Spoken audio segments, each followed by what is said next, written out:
तो हेलो दोस्तों, जय हिंद, नमस्कार। कैसे हैं आप सभी। आशा करता हूँ सभी साथी अच्छे होंगे और अपनी तैयारी बेहतर तरीके से कर रहे होंगे। तो जिन साथियों का अभी एग्ज़ाम दोस्तों रह गया है उनको शुभकामनाएं। बाकी जो साथी अभी एग्ज़ाम दे चुके हैं तो उनके लिए दोस्तों एक ही प्रश्न है जो कि मेरे कमेंट बॉक्स में बार बार आ रहा है कि आखिर भाई ये बताइए कि नॉर्मलाइजेशन होगा कि नहीं होगा, और यदि होगा तो दोस्तों किस शिफ्ट को क्या फ़ायदा होगा। ये क्वेश्चन ये मान के चलिए मेरे कमेंट बॉक्स में हर वीडियो में कम से कम 10-10 20-20 लोगों ने, बच्चों ने लगातार पूछा है। तो मैंने सोचा आपको एक बार क्लियरिफाई कर देना चाहिए ताकि जो अभी एग्ज़ाम दे चुके हैं उनका भी फ़ायदा हो जाए और जो अभी नहीं दिए हैं उन्हें भी ये चीज़ पता चल जाए कि आखिर नॉर्मलाइजेशन में किस शिफ्ट को कितना फ़ायदा होगा। तो दोस्तों पहली बात तो मैं आपको बता दूं कि पहले तो आप पूरी वीडियो देखिएगा। क्यों? क्योंकि देखिए दोस्तों, मैं आपके क्वेश्चनों का आंसर वीडियो में दे चुका होता हूं, लेकिन आप लोग फिर उसी वीडियो में वही चीज़ पूछते हैं जिसका आंसर मैं दे चुका होता हूं। इसका मतलब ये है कि आप लोग वीडियो देखते नहीं हो, बस डायरेक्ट आप लोग कमेंट बॉक्स में कमेंट करके प्रश्न करने लगते हैं। तो पहले आप लोग देख लीजिए, और अगर उसके बाद भी आपके पास कोई डाउट रह जाता है तो बिल्कुल आप कमेंट बॉक्स में कर दिया करिए, तो मैं जेन्युइन आंसर आपको दे दिया करूँगा। तो जैसा कि दोस्तों हम लोगों को पता है कि जितने साथियों का एग्ज़ाम हो गया है तो उसमें कई साथी ऐसे हैं जिन्होंने कहा कि भाई हम ओबीसी से हैं और हमारे 73 या 74 नंबर आए हैं, तो क्या कोई उम्मीद है कि नहीं है। इसके अलावा दोस्तों कई अनरिजर्व कैटेगरी वालों के मैसेज आए हुए हैं जो कह रहे हैं कि हमारे 88 आए हैं नंबर या 89 आए हैं, तो क्या कोई बढ़ने की उम्मीद है कि नहीं है। इसके अलावा दोस्तों कुछ साथी ऐसे भी हैं जो क्वालिफाई हो गए हैं, जैसे कि ओबीसी वाले 77 78 ले आए हैं, तो उन्हें भी ये चिंता लगी हुई है कि आखिर मेरे ऐसा तो नहीं नॉर्मलाइजेशन में मार्क्स घट जाएं। तो दोस्तों इसके लिए मैं आपको पूरा आज ये नॉर्मलाइजेशन की प्रक्रिया का क्लियरिफाई करे दे रहा हूँ कि आखिर क्या कैसी प्रोसेस होती है। तो दोस्तों चलिए शुरू करते हैं। तो देखिए दोस्तों, पहली बात तो ये कि आपके जो एग्ज़ाम है, जहाँ मुझे तक पता है 30 तारीख तक आपके एग्ज़ाम चलने हैं। तो 30 तारीख के बाद दोस्तों आपका क्या होगा कि कुछ दिनों के बाद, जहाँ तक मेरा अंदाज़ा है कि 10 से 15 दिन के अंतराल में आपकी आंसर की आ जानी चाहिए। तो पहले दोस्तों आपके एग्ज़ाम के बाद आपकी आंसर की आएगी। उसके बाद दोस्तों आपसे प्रश्नों पे आपत्तियां दर्ज कराई जाएंगी, ऑब्जेक्शन कराए जाएंगे कि आपको किन्हीं प्रश्नों पर लग रहा है कि कौन कौन से प्रश्न आपके अनुसार गलत हैं या आयोग के द्वारा आपको गलत दिए गए हैं, या एक से दो आंसर किसी किसी प्रश्न के सही होंगे, तो उस पर आप लोग ऑब्जेक्शन कर पाएंगे।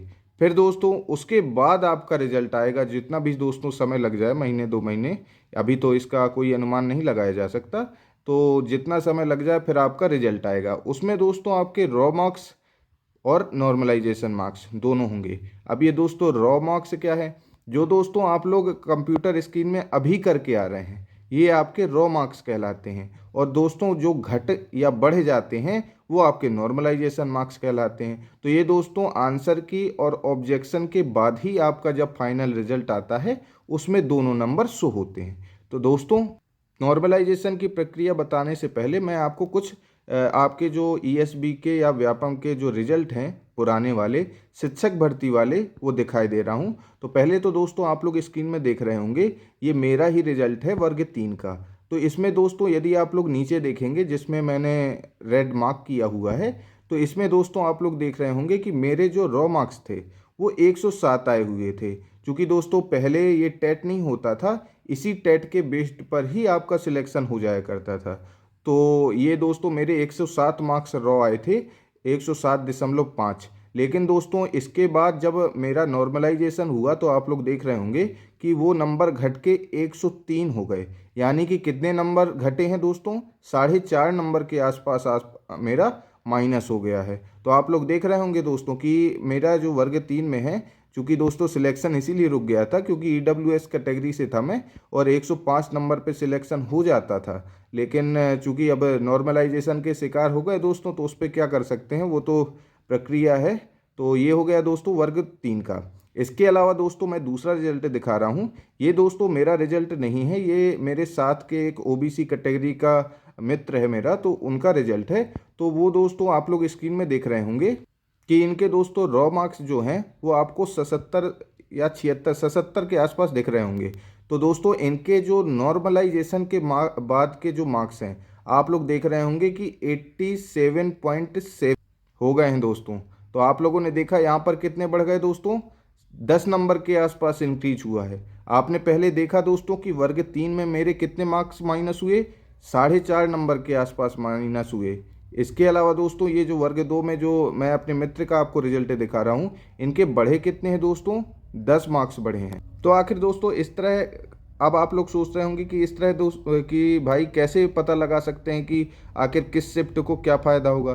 तो भाई एक नॉर्मलाइजेशन का फॉर्मूला होता है, ठीक है, जो कि आपके जब नोटिफिकेशन आया होगा तो उसमें साफ नीचे लिखा होगा। तो दोस्तों वो नॉर्मलाइजेशन का फॉर्मूला तब लगता है जब आपका, ये मान के चलिए, जब आपकी सभी शिफ्टें पूरी हो जाएंगी दोस्तों। मेरी एक बात बहुत अच्छे से और बहुत ध्यान से सुन लीजिए कि जब आपकी पूरी शिफ्टें कंप्लीट हो जाएंगी तब आपका, यदि आपके मेरे पास सही डाटा आ गया, जैसे कि मान के चलिए मैं अभी क्वेश्चन आंसरों का एनालिसिस करवा रहा हूं, तो उससे मुझे एक अंदाज़ा मिलता है कि कौन सी शिफ्ट या किस तारीख के नंबरों जो हैं, मतलब प्रश्न पूछे जा रहे हैं, तो स्तर कहाँ पर इंक्रीज हो रहा है। तो दोस्तों एक तो प्रश्नों के आधार पर, या दोस्तों एक जब रिजल्ट आएगा आपका और आप लोग जब अपनी अपनी आंसर की मैच कर लोगे, मैं आंसर की बात कर रहा हूँ दोस्तों, रिजल्ट की नहीं कर रहा। तो जब आंसर की आपकी आ जाएगी और आप लोग अपनी अपनी डेट कि आपका किस डेट को एग्ज़ाम था और आपके किस डेट में कितने मार्क्स आए हुए थे, तो दोस्तों यदि वो डेटा सटीक है तो उसके आधार पर ही आपको कोई बता सकता है कि आखिर कौन सी शिफ्ट आपकी सरल थी और कौन सी कठिन थी। क्योंकि दोस्तों नॉर्मलाइजेशन की प्रक्रिया ये होती है कि कठिन शिफ्टों के जो नंबर हैं दोस्तों वो बढ़ जाते हैं और जो सरल शिफ्ट होती हैं फॉर्मूला लगाने के बाद उनके नंबर घट जाते हैं। तो इसका दोस्तों कैसे पता चलेगा, इसका तभी पता चलेगा जब आपके पूरी शिफ्टें कंप्लीट हो जाएंगी और एक अनुमान लगा सकते हैं शिफ्ट कंप्लीट होने के बाद कि आखिर आपके कितने नंबर घट बढ़ सकते हैं। पहले तो कोई नहीं लगा सकता दोस्तों। जैसे मान के चलिए अभी इतनी शिफ्टें हो गई, मैं आपको बता दूं कि भाई इतने तारीख वाली शिफ्ट कठिन आई थी, इतने तारीख वाली सरल आई थी। मान के चलिए अगली जो 20 तारीख के बाद शिफ्टें हैं वो और हार्ड हो जाएं या और सिंपल हो जाएं, तो फिर तो वो मेरा अनुमान केवल अनुमान ही लगाना हो गया दोस्तों। तो पहले एक बार दोस्तों पूरी शिफ्टों को कंप्लीट हो जाने दीजिए, फिर एक अनुमान लगाया जा सकता है। लेकिन इसके बाद जब आपकी आंसर की आ जाएगी तो सीधे सीधे दोस्तों बताया जा सकता है कि किन साथियों के जो शिफ्टों के जो नंबर हैं किन के बढ़ सकते हैं, किन के नहीं बढ़ सकते हैं और किन के घट सकते हैं। और ये भी दोस्तों तभी पता चलेगा जब आपके द्वारा सही और सटीक डेटा उपलब्ध कराया जाएगा। जैसे कि मैंने बताया कि आपको अपने मार्क्स बताने पड़ेंगे आंसर की से मिलाने के बाद, और आपको अपनी डेट बतानी पड़ेगी कि मेरा किस तारीख को एग्ज़ाम था और मेरे इस कैटेगरी से इतने नंबर आए। तो जब ये दोस्तों ये मान के चलिए 1000, 1500 या 2000 विद्यार्थियों का डाटा सटीक मिल जाता है तो उससे एक सटीक अनुमान लगाया जा सकता है कि किस शिफ्ट को कितना फ़ायदा होगा। तो दोस्तों अभी किसी के बहकावे में मत आइए। नॉर्मलाइजेशन की प्रक्रिया जो भी अभी आपको यदि कोई बता भी रहा हो कि भाई आपकी शिफ्ट बहुत सरल थी, आपके 4 से 5 नंबर बढ़ जाएंगे या घट जाएंगे, तो ऐसा कुछ नहीं दोस्तों, अभी आपको कोई नहीं बता सकता। लेकिन मैं दोस्तों उन ओबीसी या जनरल के साथियों से या अन्य कैटेगरी के साथियों से कहना चाहूँगा कि परेशान मत होइए दोस्तों। यदि आपके ओबीसी से 74 या 3 हैं या 70 भी हैं दोस्तों, आप देख रहे हैं 10-10 नंबर तक का नॉर्मलाइजेशन देखने को मिलता है।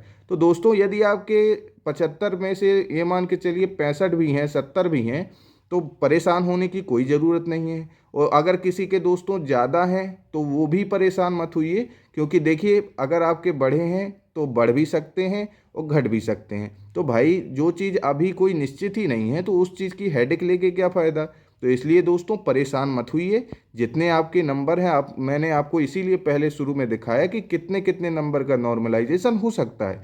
मैंने आपको 10-10 नंबर तक का नॉर्मलाइजेशन दिखा दिया है। तो कोई भी साथी परेशान मत हो, थोड़ा सा वेट करिए, आपको सब चीज़ क्लियर हो जाएगी जब आपकी आंसर की आ जाएगी।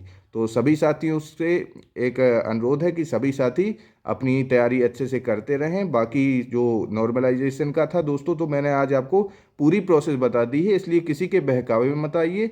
और दोस्तों देखिए, मन की बात करना मेरा जो है तो सटीक बात रहती है, तो इसलिए मैंने आपको सही क्लियरेंस, पूरी क्लियरिटी दे दी है। तो चलिए दोस्तों, मिलते हैं हम लोग अपनी नेक्स्ट वीडियो में। तब तक के लिए जय हिंद, नमस्कार।